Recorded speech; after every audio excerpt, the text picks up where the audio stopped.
Hello everyone. So guys आप देख रहे हो कि ये जो आईपीएम प्रोग्राम है, एक मैनेजमेंट कोर्स है, उसकी इतनी डिमांड बढ़ रही है अब इंडस्ट्री के ओवरऑल पॉइंट ऑफ व्यू से, और उस वजह से कई सारे आईएम अब ये कोर्सेज को लॉन्च कर रहे हैं। और इसी आईएम्स के रेस में डेफिनेटली आईएम अमृतसर भी है, जिन्होंने अपना आईपीएम प्रोग्राम डेफिनेटली पहले ही लॉन्च कर दिया है।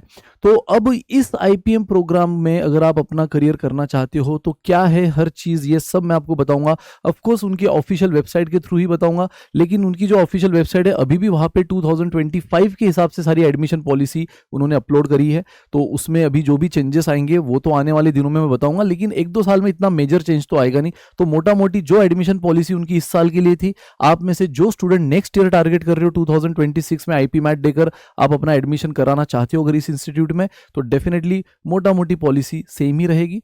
हल्का फुल्का जो चेंज होगा हम आपको बता देंगे। तो जो भी उनके वेबसाइट पे पॉलिसी अकॉर्डिंग टू 2025 है, उसी को हम 2026 के अकॉर्डिंग समझने की कोशिश करेंगे। ठीक है गाइस। तो अगेन क्या यहाँ पर खुद की एंट्रेंस है या आपको कोई जो ऑनगोइंग एंट्रेंस एग्जाम है उसी में से कोई एग्जाम कंसिडर करनी पड़ती है? तो फिलहाल तो गाइस जैसे कि इस साल भी आपने देखा आईपी मैट इंदौर को वो कंसिडर करते हैं, तो हम यही मान के चलेंगे नेक्स्ट ईयर भी वो अपनी खुद की एंट्रेंस तो इतने जल्दी नहीं लाएंगे, तो होपफुली वो आईपी मैट इंदौर को ही कंसिडर करे। उसमें कुछ चेंज होगा तो हम आपको बता देंगे। तो गाइज ये है एक overall IPM programme at IIM Amritsar, तो जो कि 5 साल का इंटीग्रेटेड कोर्स है गाइज, जिसमें आप 3 साल के बाद एग्जिट कर सकते हो, और वो जो एग्जिट करने के बाद आपको डिग्री मिलेगी ऑफकोर्स वो ग्रेजुएशन लेवल की होगी, और वो होगी BSQFE यानी bachelor of science in quantitative finance and economics. Guys नाम में ही, डिग्री के नाम में ही क्वांटिटेटिव यानी कि वो वर्ड है जिसका पूरी तरह से रिलेशन मैथमेटिक्स से, और इसीलिए गाइज अपने फिक्स कंपलसरी एलिजिबिलिटी क्राइटेरिया में आईएम अमृतसर ने कहा है कि बच्चे का मैथमेटिक्स होना, कैंडिडेट का मैथमेटिक्स होना कंपलसरी है 12th में। ठीक है, तो यस 3 इयर्स के बाद आप एग्जिट कर सकते हो, लेकिन नहीं करना चाहो तो पूरा 5 साल का इंटीग्रेटेड कोर्स करके आप वहां से अपना आईपीएम प्रोग्राम कंप्लीट कर सकते हो with graduation and post graduation यानी कि एमबीए के साथ। तो गाइज बाकी सारी हाईलाइट अगर आप अभी हम बात करें तो आपके लिए काफ़ी टेक्निकल हो जाएगा, लेकिन अगर मैं उसको एक सिंपल शब्दों में बोलूं तो जैसे मैंने कहा क्वांटिटेटिव टेक्निक और इन फाइनेंस एंड इकोनॉमिक्स पे उनका ज़्यादा फोकस है, यानी करिकुलम उनका थोड़ा सा मैथ्स ओरिएंटेड ज़्यादा होगा। तो जो स्टूडेंट इन चीज़ों में इंटरेस्टेड है, इकोनॉमिक्स, फाइनेंस, मैनेजमेंट, तो वो डेफिनेटली इस कॉलेज को कंसिडर कर सकता है। जिसका मैथ्स अच्छा है, मैथ्स से मोहब्बत है, वो डेफिनेटली इस कॉलेज को कंसिडर कर सकता है। अगेन मैनेजमेंट फैकल्टी का बेस्ट पूल है, उसमें कोई डाउट नहीं यार, आईएम है, क्योंकि अगेन मैंने जैसे कहा 3 साल के बाद आप चाहे तो एग्जिट ले सकते हो, बट अगर नहीं लेना चाहते हो, वहीं से कंटिन्यू करना चाहते हो, तो 3 साल के बाद वहाँ एक इंटर्नशिप होता है फॉर प्रैक्टिकल एक्सपोजर। तो आपको प्रॉपर इंडस्ट्री में जाकर इंटर्नशिप करनी होती है, प्रैक्टिकल एक्सपोजर आपको मिलेगा, और फिर आप अपना 4th और 5th ईयर एमबीए के साथ कंटिन्यू कर सकते हो। बाकी तो बहुत सी चीज़ें हैं इन डेप्थ उनके वेबसाइट पे आप देख सकते हो। ये डेट इग्नोर करो, क्योंकि जैसे मैंने कहा एडमिशन पॉलिसी अब तक उन्होंने अपडेट नहीं करी है, तो ये इस साल के अकॉर्डिंग है। नेक्स्ट ईयर के अकॉर्डिंग वापस जैसे आएगी हम आपको बता देंगे, बट जैसे ज़्यादा चेंजेस एक्सपेक्टेड तो नहीं है। चलो अभी हमने जस्ट बात एलिजिबिलिटी की करी है, तो एलिजिबिलिटी क्राइटेरिया उनका वही है कि जब भी आप एग्जाम दोगे, यानी कि ये अगेन 2025 के अकॉर्डिंग है कि 1 जुलाई तक बच्चे का 20 साल से कम होना चाहिए उसका एज। बट अगर मैं नेक्स्ट ईयर की बात करूं तो 1 जुलाई 2026 बोल दो कि वो कैंडिडेट जो नेक्स्ट ईयर ये एग्जाम देने वाला है आईपी मैट इंदौर। अभी मैंने कहा कि ये आईएम अमृतसर फिलहाल तो खुद की एंट्रेंस नहीं लेता है, खुद का आईपी मैट एग्जाम नहीं है। आईपी मैट इंदौर के स्कोर को कंसिडर करता है, उसके हिसाब से बच्चों को शॉर्टलिस्ट करता है और फिर अपने इंटरव्यूज राउंड कंडक्ट करता है। ठीक है, तो 1 जुलाई 2026 नेक्स्ट ईयर के लिए 26 तक आपके 20 साल से कम एज चाहिए, ये पहला क्राइटेरिया है। दूसरा क्राइटेरिया है कि बच्चे का जो 12th है वो 2024 में कंप्लीटेड चाहिए या 25 में अपीयरिंग स्टेटस चाहिए, अगेन इस साल के हिसाब से। तो नेक्स्ट ईयर के हिसाब से क्या हो जाएगा, बच्चे का जो 12th है वो 2025 में कंप्लीटेड चाहिए या फिर 2026 में अपीयरिंग स्टेटस चाहिए। तो ये भी एक क्राइटेरिया जो कि हट के क्राइटेरिया है जो आईएम अमृतसर रखता है। 2025 तक कंप्लीटेड हो दैट इज ओके, या ज़्यादा से ज़्यादा 2026 तक अपीयरिंग है, जो कि 2026 में फेब में आप बोर्ड दोगे और वो कहीं ना कहीं कंप्लीट हो ही जाएगा बिफोर द एडमिशन, तो वो भी चलेगा। लेकिन 2025 के पहले अगर आपका कंप्लीटेड है, सर मेरा 23 में हो गया 12th, सर मेरा 24 में हो गया 12th, तो शायद फिर वो आपको कंसिडर नहीं करेंगे। अभी फिलहाल के पॉलिसी के अकॉर्डिंग यही लग रहा है। अगर आने वाले दिनों में नेक्स्ट ईयर के लिए अगर ये कुछ रूल हट जाते हैं तो हम आपको बता देंगे, बट फिलहाल के लिए तो यही है कि 25 तक कंप्लीटेड और 26 अपीयरिंग। उसके बाद गाइज आपके जो मार्क्स है परसेंटेज वो 60% इन स्टैंडर्ड 10th और एसएससी और इक्विवेलेंट 60% है, और 55% फॉर अदर कैटेगरी। मतलब आप समझ ही होंगे 60% किसके लिए, जनरल कैटेगरी के लिए।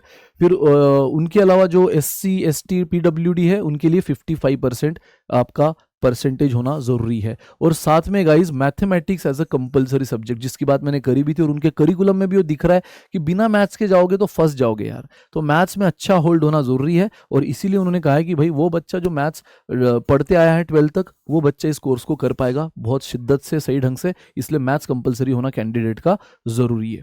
ठीक है, इसके बाद और भी बहुत सी चीजें अगर आप पढ़ना चाहो तो पढ़ सकते हो। उनकी पूरी एडमिशन पॉलिसी दी है, जैसे मैंने कहा कि आपको आईपीएम इंदौर, जो आईपीमैट इंदौर है वो एग्जाम देनी होगी।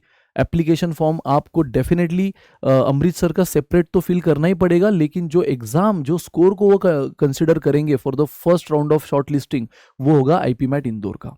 तो आपको आईपीमैट इंदौर का भी एग्जाम फॉर्म फिल करना है, और फिर जब वो अपना फॉर्म रिलीज करेगा, जब करेगा हम बता देंगे आपको, डोंट वरी, तब आपको उस फॉर्म में आईपीमैट का अपना जो भी रजिस्ट्रेशन नंबर है वो भी फिल करना पड़ेगा, क्योंकि उसी के अकॉर्डिंग वो आपका स्कोर देखेंगे, और आप अगर शॉर्टलिस्ट हुए हैं तो आपको कॉल करेंगे for next round of interviews and all.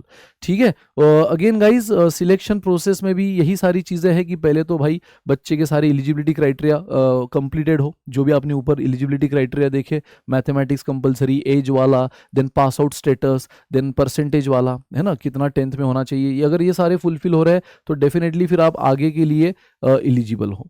आगे अगेन आईपीमैट एग्जाम का आपका स्कोर देखा जाएगा। आईपीमैट एग्जाम के अकॉर्डिंग अगर आपने वो बराबर से स्कोर लाया है जो उनको चाहिए, short answer section, MCQ section and वीए section में, तो फिर वो आपको आगे कंसिडर करेंगे। लेकिन गाइज उनका अपना स्कोर कैलकुलेट करने का भी एक क्राइटेरिया है, जिसको क्या बोलते हैं, aptitude test score, ATS. Aptitude test score में वो पता है, ऐसा नहीं कि सारे सेक्शन को इक्वल वेटेज दे रहे, वो मैथ्स में जो शॉर्ट आंसर है उसको 30% का वेटेड एवरेज दे रहे हैं, एंड जो एमसीक्यू है उसको भी 30% का दे रहे हैं, और अगर आप बात करो वर्बल एबिलिटी की तो उसको 40% का वेटेड एवरेज दे रहे हैं। मतलब कहीं ना कहीं दोनों मैथ्स के सेक्शन मिला के 60% वेटेज वो मैथ्स को दे रहे हैं, 40% इंग्लिश को दे रहे हैं, और उसके अकॉर्डिंग जो भी आपका स्कोर है, उस स्कोर आपको शॉर्ट आंसर, एमसीक्यू और वीएआरसी में जो भी स्कोर आया होगा, उस स्कोर को वो अपने वेटेड एवरेज पे कंसिडर करते हुए, इस प्लेटफॉर्म पे, इस बेस पे कंसिडर करते हुए आपका ओवरऑल एटीएस क्या बन रहा है। एटीएस मतलब क्या, aptitude test score.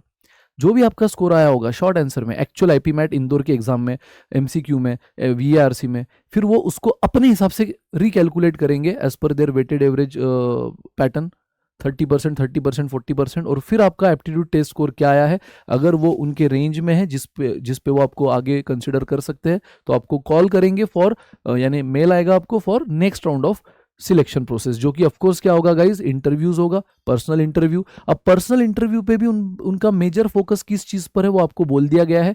Personal interview में उनका मेजर फोकस है आपका एकेडमिक प्रोफाइल, यानी 10th 12th में परसेंटेज, है ना, then communication skill, general awareness and extra curricular activities, यानी कंप्लीट पैकेज यार। देखो इंटेलेक्चुअल तो आप बेस्ट हो, इसलिए तो आप उनके जो टेस्ट स्कोर है, एप्टीट्यूड टेस्ट स्कोर, उसको पूरी तरह से फुलफिल करते हुए इंटरव्यू तक पहुंचे हो। अगर मान लो आपके टेस्ट स्कोर ही गलत होते, कम होते, तो वो आपको इंटरव्यू तक बुलाते ही नहीं। तो डेफिनेटली इंटेलेक्चुअल उन्होंने आपको चेक कर लिया है आईपीमैट इंदौर के एग्जाम के थ्रू। एलिजिबिलिटी उन्होंने पहले ही चेक कर लिया है, उसके थ्रू आपने आईपीमैट एग्जाम दी, उसके थ्रू उन्होंने आपको कॉल किया। अब कॉलिंग में जब वो आपको कॉल करेंगे इंटरव्यू के लिए, तो आपका बाकी कंप्लीट पैकेज में अब क्या क्या बच जाता है। आप एक्स्ट्रा करिकुलर में कैसे हो, आपका चलो भाई अपार्ट फ्रॉम सब्जेक्ट नॉलेज, आप जनरल अवेयरनेस भी रखते होगी नहीं, इसके लिए करंट अफेयर पढ़ते रहो दोस्तों, उसका यूज आपको वीआरसी में तो होगा, लेकिन आपको इंटरव्यूज में भी होता है। कम्युनिकेशन स्किल देखा जाएगा ओवरऑल 10th 12th में। यार ये तुक्के से तो नहीं लेके आया बच्चा, 10th 12th में पता चला बिल्कुल कुछ नहीं था और अभी ऐसी जय माता दी बी सी और ऐसे कुछ भी ऑप्शन करते हुए, जनरली वैसा नहीं होगा, क्योंकि निगेटिव मार्किंग भी होती है शॉर्ट आंसर में, तो क्या ही आप तुक्के मारोगे, तो डेफिनेटली नहीं होता है वैसा। बट फिर भी वो ओवरऑल एकेडमिक प्रोफाइल भी आपकी देखेगा, और फिर उसके अकॉर्डिंग आपका फाइनल सिलेक्शन होता है या नहीं वो आपको बताया जाएगा। और उसके लिए वो जो वेटेज रखता है एप्टीट्यूड टेस्ट स्कोर, अभी जो हम थोड़ी देर पहले बात कर रहे थे, जो आपकी आईपीमैट इंदौर की एग्जाम के बेस पे रिलेटेड होता है, तो वो उसके थ्रू आपको वो 70% वेटेज देगा ओवरऑल सिलेक्शन में, है ना, क्योंकि एज इट इज वो एप्टीट्यूड टेस्ट स्कोर आपके जो स्कोर आया है आईपीमेट इंदौर में उसको भी पहले वेटेड एवरेज करेगा अपने हिसाब से, जो आपने ऊपर पैटर्न देखा था 30%, 30% एंड 40%। और फिर वो जो स्कोर है, फिर उसके बाद इंटरव्यू का आपको कॉल गया, इंटरव्यूज आपने अपने दम पे दिए, उसमें आपका सारा क्राइटेरिया उसने चेक किया, extra curricular, academic profile, general awareness and all. फिर उसने एक ओवरऑल शीट बनाई जिसमें 70% वेटेज उसने एप्टीट्यूड टेस्ट स्कोर को दिया है, 25% आपके पीआई के स्कोर को दिया है एंड 5% जेंडर डाइवर्सिटी, यानी फीमेल को 5% थोड़ा सा एक्स्ट्रा वेटेज, तो जेंडर डाइवर्सिटी। तो इस हिसाब से जो आपका कंपोजिट स्कोर बनेगा वो डिसाइड करेगा कि आप एलिजिबल हो या नहीं फाइनल एडमिशन के लिए। अब तो डायरेक्ट एडमिशन, अब तो हो गया, सब इंटरव्यू हो गया, टेस्ट स्कोर हो गया, तो अगर आप अब क्लियर हो उनकी तरफ से तो आपको मेल आ जाएगा कि यू आर सिलेक्टेड। फिर आपको जो उनकी admission formality, application fees and everything वो सब करनी होगी। ठीक है, अगेन उनके पास जो टोटल सीट है उस सीट्स का वो उन्होंने कैसे बाइफर्केशन किया है, तो 27% ये ओबीसी एनसी ओबीसी को है, 15% एससी, देन एसटी के लिए 7.5%, then 10% is EWS and 5% is PWD and बचे हुए जनरल कैटेगरी। तो आई होप आपको यहाँ तक सारी बातें समझ में आई होगी गाइज। तो मोटा मोटी सारी वही चीज़ें हैं जो पिछले साल की है, क्योंकि वही पॉलिसी हम पढ़ रहे हैं, बस उसको आने वाले 2026 एग्जाम के हिसाब से थोड़ा सा मोल्ड कर रहे हैं। जैसे कि 20 साल, अभी हम 25 तक नहीं, 2026 1 जुलाई तक देखेंगे कि 20 साल से छोटा हो। पास आउट स्टेटस उसने 24 या 25 एपियरिंग बोला है, तो हम पास आउट स्टेटस बोलेंगे 25 में कंप्लीटेड या 26 एपियरिंग। तो ये सारी चीज़ें हैं, आईपीमेट इंदौर को एक्सेप्ट कर रहा है तो हम वही मानेंगे। बाकी तो जो फॉर्मूला है एटीएस निकालने का, एप्टीट्यूड टेस्ट स्कोर, वो तो सेम ही रहेगा इस साल भी। अपनी खुद की एंट्रेंस लाने के चांसेस इतने में तो नहीं है, आगे तो हम बता देंगे। तो ये एक ओवरऑल गाइज आपने देखा है एलिजिबिलिटी क्या है, मेजर फोकस तो मैथमेटिक्स ओरिएंटेड, अगर आप इकोनॉमिक्स में, आप अपना देन अगेन मैनेजमेंट में, देन फाइनेंस में अपना करियर करना चाहते हो गाइस, तो ये बेस्ट है, बट उसके लिए मैथमेटिक्स होना कंपलसरी। तो ये सारी बातें आपने देखी। अगेन ये पॉलिसी अगर आप देखो ना तो ये इंटरनेशनल स्टूडेंट के लिए भी है, मतलब ये डोमेस्टिक स्टूडेंट के साथ साथ ये इंटरनेशनल स्टूडेंट के लिए उनके वेबसाइट पे, तो आप में से कोई स्टूडेंट होगा, ऑफ कोर्स आपको तब इंदौर की एग्जाम आईपीमेट इंदौर नहीं देना होता है, तब आपको एसएटी एग्जाम देनी होती है, सैट, और उसमें भी फिर और क्या क्या चीज़ें वो देखेगा, ये सारी पॉलिसी उनके ऑफिशियल वेबसाइट पे आपको दिख जाएगी गाइज। तो आई होप ये सारी बातें तो हमने कर ली है। अब इसके बाद भी कोई डाउट है तो सबसे बढ़िया है उन्हीं के वेबसाइट पे एफएक्यू सेक्शन है ना, फ्रिक्वेंटली आस्क क्वेश्चन, और ये देखो नंबर तक दे रखा है, इतने में तो जरूरत नहीं पड़ेगी, उनकी फॉर्म पहले रिलीज होने दो, एडमिशन पॉलिसी अपडेट होने दो, बाकी तो वेबसाइट पे हर चीज़ दी होती है गाइज। तो कब इनका what is the start date, ये अगेन ये अभी इस साल के हिसाब से इसको इग्नोर कर सकते हो, बट मेन जो क्वेश्चन है कि हाउ कैन आई अप्लाई, तो ये भी आपको सारा यहाँ पे पता चल जाएगा कि पहले आईपीमेट एग्जाम इंदौर की देना होगा एंड फिर उसके बाद सारी चीज़ें, देन क्या मैथमेटिक्स होना कंपल। अच्छा, ये बड़ी एक क्वेश्चन होता है स्टूडेंट को कि सर मेरा बेसिक मैथ्स था, सर मेरा अप्लाइड मैथ्स था, सर मेरा स्टैटिस्टिक्स था, सर मेरा मैथमेटिक्स फॉर इकोनॉमिक्स था, तो क्या ये एलिजिबल है? तो यस गाइज, मैथमेटिक्स आपका क्लास 12th में होना तो कंपलसरी, ये क्वेश्चन ने मतलब उन्होंने अपने पॉलिसी में बोल दिया है, ठीक है। तो बट उसमें उसने क्लियरली बोल दिया कि वो स्टूडेंट जिसका कोर मैथमेटिक्स है ना, हर करिकुलम में अलग अलग नाम होता है मैथ्स का, अप्लाइड मैथमेटिक्स है, स्टैटिस्टिक्स है, मैथमेटिक्स फॉर इकोनॉमिक्स है, आर एलिजिबल टू अप्लाई। तो सर मेरा तो कोर मैथ्स था, मेरा अप्लाइड मैथ्स नहीं था, तो भी आप एलिजिबल हो। सर मेरा तो अप्लाइड था, फिर भी आप एलिजिबल हो। सर मेरा स्टैटिस्टिक्स था, फिर भी आप एलिजिबल हो गाइस, ठीक है। तो ये सारी चीजें उसने एफएक्यूज में सारी बातें लगभग मेंशन है ना। How would I attend the classes, ये बेसिक बातें आप देख सकते हो। Is there any placement assistance, तो यस गाइज, वो उसने क्लियर कहा है कि जैसे 3 साल आपका हो जाता है गाइज, है ना, for student who opt to continue in the programme, क्योंकि 3 साल के बाद एक एग्जिट ऑप्शन है, और अगर आप एग्जिट ना लेना चाहो, कंटिन्यू करना चाहो, तो मैंने आपको थोड़ी देर पहले ही कहा कि आपको इंटर्नशिप भी होती है, तो वो इंटर्नशिप का असिस्टेंस भी उनका प्लेसमेंट सेल आपको देगा। साथ ही में 4th और 5th ईयर तो आपका रेगुलर एमबीए बन जाता है ना, तो उनकी जो प्लेसमेंट कमिटी है, प्लेसमेंट सेल है फॉर रेगुलर एमबीए, वही आपको असिस्ट करेगी फॉर प्लेसमेंट भी। आईपीएम वालों को भी वही प्लेसमेंट सेल असिस्ट करेगी। तो एग्जिट कर लेते हो तो ठीक है, फिर तो आपने आईएम अपग्रेड कर लिया कैट वैट देके, लेकिन नहीं करते हो तो क्लियरली बोला है कि IIM Amritsar extend full placement assistance to all the student of the MBA programme. तो डेफिनेटली आप अगर कंटिन्यू कर रहे हो एमबीए तक तो आपको असिस्टेंस मिल जाएगा। In fact who opt to continue in the programme after completion of 3rd year, तो 3 साल के बाद अगर आप कंटिन्यू करना चाहो तो placement committee will provide assistance in getting summer internship. मैंने कहा था ना 3 साल के बाद इंटर्नशिप है, तो उसमें भी उनका असिस्टेंस है। इंटरनेशनल इमर्शन, ये बढ़िया चीज़ है गाइज। इंटरनेशनल इमर्शन है क्या? हाँ, तो उनके गाइज देखो क्लियरली बोला है, फ्रांस और रशिया में कई सारे मतलब यूनिवर्सिटीज से टाइप है, तो वहाँ पे आप स्टूडेंट का जो इमर्शन होता है, एक्सचेंज प्रोग्राम होता है, वो कर सकते हो, but it is extra cost पे, ये ऑप्शनल है। तो we currently have arrangement with the business school in France and Russia to provide international exposure to our MBA student. तो एक विजिट जो होती है, इंडस्ट्रियल विजिट, वो भी एक्सपोजर आपको है इंटरनेशनल करिकुलम, इंटरनेशनल यूनिवर्सिटीज़ के साथ टाइप में, है ना। बट और ये MBA के लिए है, but same is available for IPM students also. This is optional, ये आपकी मर्जी, क्योंकि एक्स्ट्रा कॉस्ट है ना भाई, तो अफोर्ड कर सकते हो तो करो, नहीं तो छोड़ सकते हो। This is optional and additional cost need to be paid by the candidate if they are interested. We are in the process of working out similar arrangement with globally reputed university. जैसे अभी आपने देखा यहाँ तो है France और Russia में, लेकिन और भी बेस्ट रेप्यूटेड यूनिवर्सिटी से उनके टाइप के प्लानिंग अभी चल रहे हैं। जो होता है तो वो भी बेनिफिट आप ले सकते हो। ठीक है, बाय बुक करने की ज़रूरत है तो नहीं, वैसे तो मेंशन किया है कि सारी बुक्स और सारी स्टडी मटेरियल वो आपको देंगे। Does the fee include travelling, तो ये सारी बातें बेसिक बेसिक आप देख सकते हो। एलिजिबिलिटी क्राइटेरिया सब वहाँ पे मेंशन है। ठीक है, तो is appearing IP MAT compulsory? Yes, IP MAT देना है आपको, और कौन सी देना है? वो भी इंदौर वाली देना है, अगर आप डोमेस्टिक स्टूडेंट हो तो। ठीक है, लेकिन अगर इंटरनेशनल स्टूडेंट हो तो SAT एग्जाम आपको देनी ही है। ठीक है, और काफ़ी कुछ चीज़ें हैं गाइज जो आप इनके ऑफिशियल वेबसाइट पे जाके देख सकते हो। So this is all about IPM program at Amritsar, जो उन्हीं के ऑफिशियल वेबसाइट से आपको बताया गया है। तो उम्मीद है गाइज, अगर आप फाइनेंस, फिर से बताऊँ, फाइनेंस, इकोनॉमिक्स, मैनेजमेंट में अपना करियर करना चाहो, मैथ्स डोमेन में आप बेस्ट और उसी को आगे परस्यू करना चाहो अपने ग्रेजुएशन पोस्ट ग्रेजुएशन में, तो गाइज ये आपके लिए बेस्ट है। बाकी बात रही प्लेसमेंट सेल की, तो टॉप की कंपनीज यहाँ आती है। एवरेज पैकेज लगभग 16 लाख के करीब है।